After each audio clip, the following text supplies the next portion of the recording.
So, before the break we were talking about equilibrium constants, and we were talking about the fact that K is a number, and the value of the K gives you an idea about whether, when a reaction reaches equilibrium, you have more products than reactants or more reactants than products. If you've got more products than reactants, then the K tends to be bigger than 1, and sometimes much bigger than 1. If you have more reactants than products when you reach equilibrium, then the K is much smaller than 1. Okay, and very occasionally maybe the K would be equal to 1, but not very often. What we now want to do is look a little bit at what happens when we, to use the phrase, perturb the equilibrium. So we have a reaction which has reached equilibrium, and then we do something to it. What happens, as we will see, is that the reaction wants to get back to being at equilibrium. And so by understanding this thing called Le Chatelier's principle, we can understand how things might change so that the reaction can get back to being at equilibrium where it likes to be. Okay? So what happens if we take a reaction which is at equilibrium and perturb it? So here's a little picture. Here is a seesaw with 2 balls on it. If we know about, is that crazy cartoon still on TV with the little balls of plasticine that talk? But not in English? Let's go. Seen this? Yes? No? Anyway, imagine they're just 2 orange balls then. We'll just call it that. So this is at equilibrium, right? You have 1 ball on either side, and the seesaw's balanced, and everything's kind of happy. If we then perturb the equilibrium, we could do that by adding 2 more balls to the left-hand side, right? Now it's no longer at equilibrium because the seesaw is no longer balanced. It's over this way. This way. Because we've got more stuff on one side than the other, right? So it's no longer at equilibrium. So the question then is, how do we get this back to equilibrium and so with the seesaw balanced? There's 2 obvious ways we could do that. One would be... or there's that. Let's not change the temperature. Keeping the temperature... This is an isothermal seesaw, yeah? So no changing the temperature. What else could we do? Put more balls on the other side. Yes. Or take 2 off where we just put them on. We'll see there's lots of options. Or move 1 to the other side. Yeah? We could do that. That was what I was trying to get. If we add 2 balls to one side, then one way we can get back to equilibrium is that if we then take one of those balls and move it to the other side.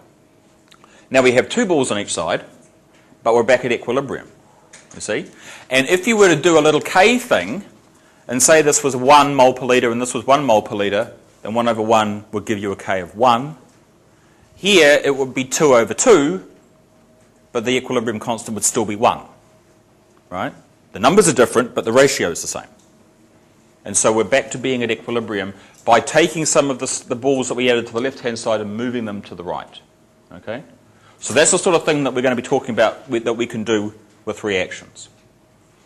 So Le Chatelier's principle says that if we perturb a reaction which is at equilibrium, the position of equilibrium will change to offset the perturbation.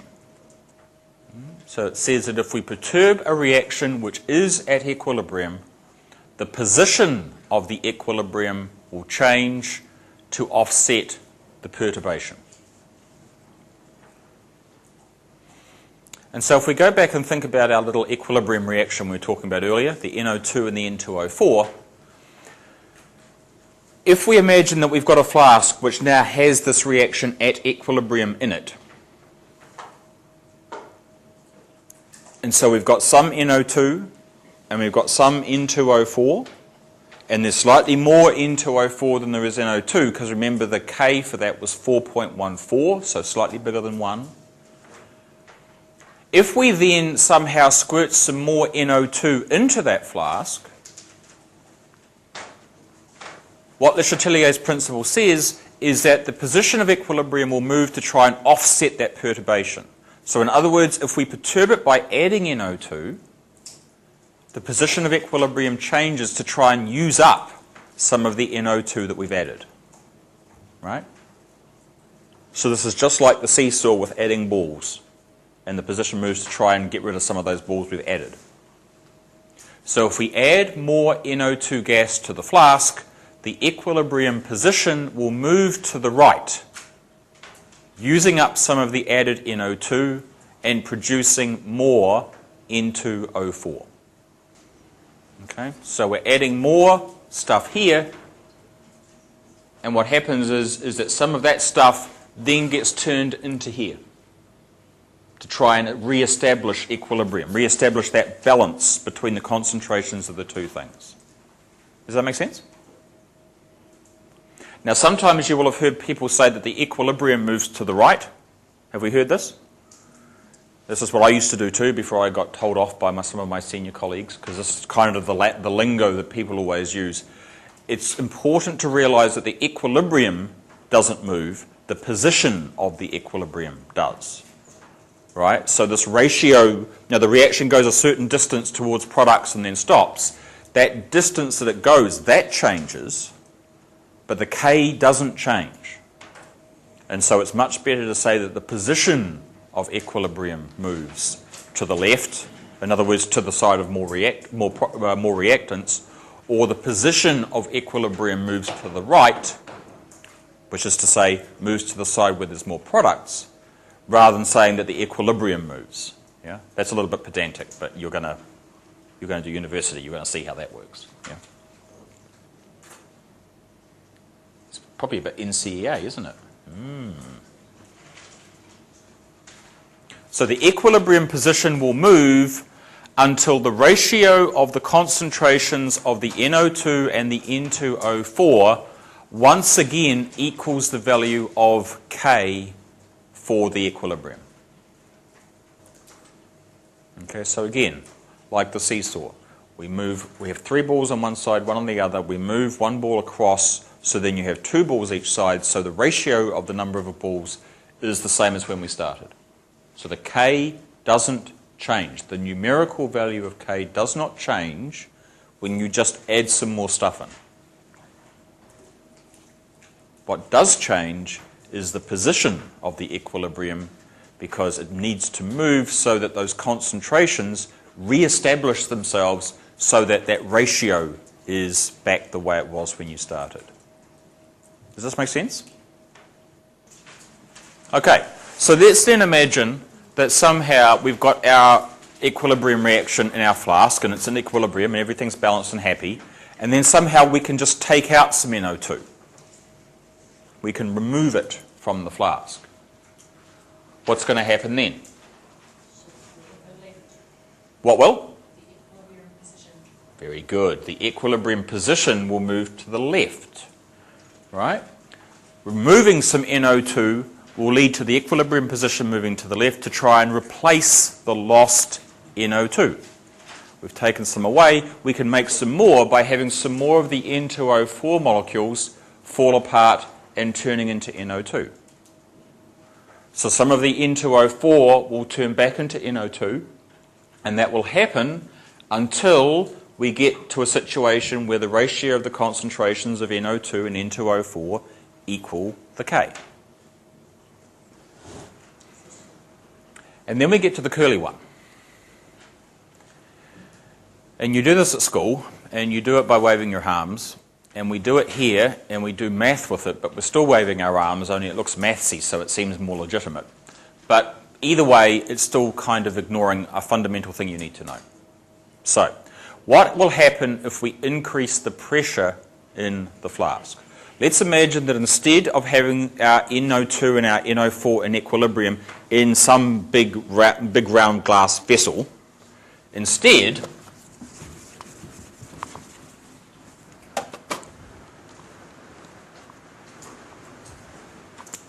let's imagine we've got a syringe.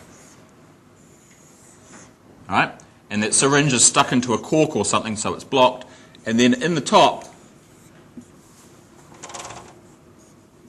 we've got our syringe barrel. Yeah?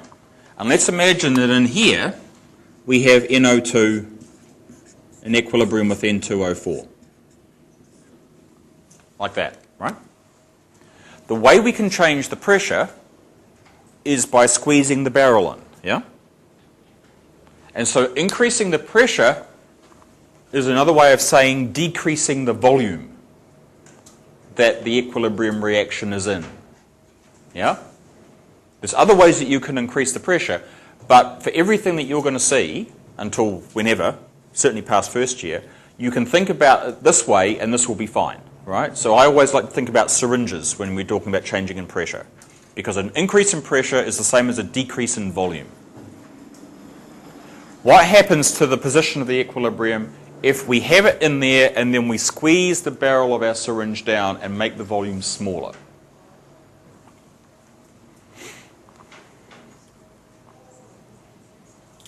Increasing the pressure by decreasing the volume of the container moves the equilibrium position to the side with the fewest gas molecules.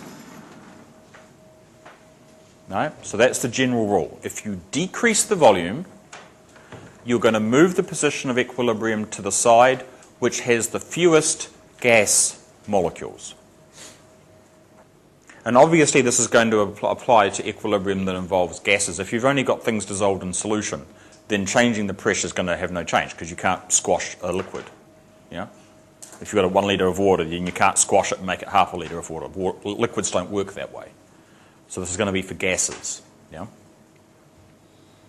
And so what we have to do is look at our equilibrium and then see, hopefully, easily enough, that on the left-hand side we've got 2 gas molecules, and on the right-hand side we've only got 1. And so the side which has the fewest gas molecules is the right-hand side. And so if we increase the pressure by decreasing the volume, what we will do is we will move the position of equilibrium to the right. So we're going to make more N2O4 and we're going to have less NO2. Okay? There will be times when you have an equilibrium where you have the same number of gas molecules on each side. If that's the case, then changing the pressure will have no effect on the position of equilibrium. It can't move one way or the other to get to have fewer gas molecules, and so it won't. It'll just stay the same. Right? So if there is one side of your equilibrium which has more gas molecules than the other, then changing the pressure or changing the volume of the container will change the position of equilibrium. But if there isn't one side of the equilibrium that has more or less gas molecules than the other, then it won't have any effect. Right? Now when you come to do Chem 191, we will, heaven help us, show you how to do this mathematically. And it's a bit nasty. And we will also, oh, is that on the next slide? No. Okay. So, and then there's another thing that we do as well. We add inert gases and nonsense. And this all leads into the fact that we have to pull a Swifty because we don't teach you the ideal gas equation. But for the moment, I think that kind of, I mean, this is the way that it's done at level 3. Is it level 3 or level 2? Level 3, I think. Level 2? Really? And so long as you're happy with this, then it will work. Now, of course, the other thing I should say about all of this is that we don't teach Le Chatelier's principle at university. There are some of my colleagues who don't believe in it. They much prefer to replace this very qualitative idea with another way which is got maths in it, but at the end of the day is just as qualitative as this. But because it's got math involved, they feel like it's better. Right? So we will not teach you Le Chatelier's principle in Chem 191, but if you are trying to answer a problem, and the pressure one is the classic example, and we expect you to do all the nonsense with the math, then what you should do is battle your way through the math, and then when you get to the end, you take a step back and go, now what would Le Chatelier say about this? Is my answer that I've worked out using calculations the same as what Le Chatelier's principle would say should happen? And if it isn't the same, you've probably done the math wrong. Right? So you can use this as a backup. Because, I mean, there's kind of one situation where this doesn't work, but only if you're not really using your brain. By and large, this always works. But it's no math, and so it's not university-ish. Okay, so we're happy with this? And again, in the tute, I think there's going to be problems of this sort of thing to try. Okay. It would seem, yeah, okay, so we are going to slightly get into the mathsy side of it now. Not full-blown, but I'm going to introduce this because they do kind of do this at school as well, although sometimes they do this extremely badly. We can also predict the direction in which the equilibrium position will move by calculation. So, for example, let's suppose that the NO2, let's imagine the equilibrium reaction mixture that we had before, the NO2 and the N2O4, we put some numbers on that before, right? Let's imagine we've got that same situation, but now we're going to add some NO2 to that such that its concentration is going to be increased to 0.091 moles per litre. Right? So before, in the numbers we had, it was a smaller number than that. Let's imagine we're now going to squirt some more in somehow to increase its concentration to 0.091. What we do then is we calculate something called the reaction quotient. And this is possibly the only place you're ever going to come across the word quotient anymore. But the reaction quotient is basically the same as the equilibrium constant in terms of the way that you calculate it. So the way this looks is just the same. It's the concentrations of the products over the concentration of the reactants raised to their stoichiometric powers. But for a system that is not at equilibrium. And so there's no little e's beside these concentration terms, yeah? So the reaction quotient, which is given the symbol big Q, does not apply to the system at equilibrium. It's for anything else. And so we had our little NO2, N2O4 thing at equilibrium, and now we've perturbed it by adding NO2 to it. What we're now going to do is that at the instant we squirt this NO2 in, we're going to calculate what the reaction quotient is, right? Now it's taken that you squirt it in, and then the equilibrium position will move to get you back to equilibrium. But before it does that, at the instant you've perturbed it, we calculate the Q, and then what we're going to do is compare that to the value of the K, right? So if we're going to calculate the Q, we put in the value for N2O4, which is the value we had before, right? Because that hasn't changed yet. It's going to, but it hasn't yet. So that's still 0.013. But then on the bottom we put in this new concentration of NO2. Yeah? Where did we get the numbers from? About 7 slides. Oh, how would you work them out in the real world? With machines. Or titrations, or... Oh, we give you... Oh, well, no, we give you them. Yeah. Or we give you the K and one of them and you'd work out the other or something earlier on. Yeah. So 0.013 on the top, that's still the value that we use for N2O4 because it hasn't changed yet, but we put this new value for NO2 on the bottom, right, which we're given in this question. And we do the calculation and we find that the Q now is 1.56. Remember the K that we worked out earlier was 4.14, but now the Q for this reaction mixture, which is no longer at equilibrium, is 1.56. Okay? And so that number tells us two things. First of all, it confirms to us that we're no longer at equilibrium, because if we were, then that number would be 4.14. But it also gives us an idea of how the position of equilibrium is going to change to get us back to equilibrium. Because, despite all this math, it all comes down to just learning another thing. Just like Le Chatelier's principle, yeah? You're just learning another thing. And this is the thing to learn. If we now compare the Q with the K, and what we say is that if the Q that you've calculated is bigger than the K, then the equilibrium position moves to the left, and if the Q is smaller than the K, then the equilibrium position moves to the right. And then it's occasionally possible that the Q might equal the K, in which case you're still at equilibrium. You might like to think about how that might work, but It's kind of a bit trivial in some ways. The first two things are the important ones. So if the Q that you work out, the value for the reaction quotient that you work out with these new concentrations after you've perturbed it, if that is less than the K, then the equilibrium position moves to the left, in other words, to the side of the reactants. And if the Q that you work out is larger than the K, sorry, I said that wrong, didn't I? If the Q is bigger than the K, should have had more coffee, then the equilibrium position moves to the side of the reactants. And if the Q is less than the K, the equilibrium position moves to the side of the products in order to get back to equilibrium. Yeah? And so for our particular example, we can say that because the Q, which equals 1.56, is less than the K, which equaled 4.14, therefore the position of equilibrium moves to the right. And so that means you're going to use up some of the NO2 that you've added and turn it into more N2O4. Okay, does that kind of make sense?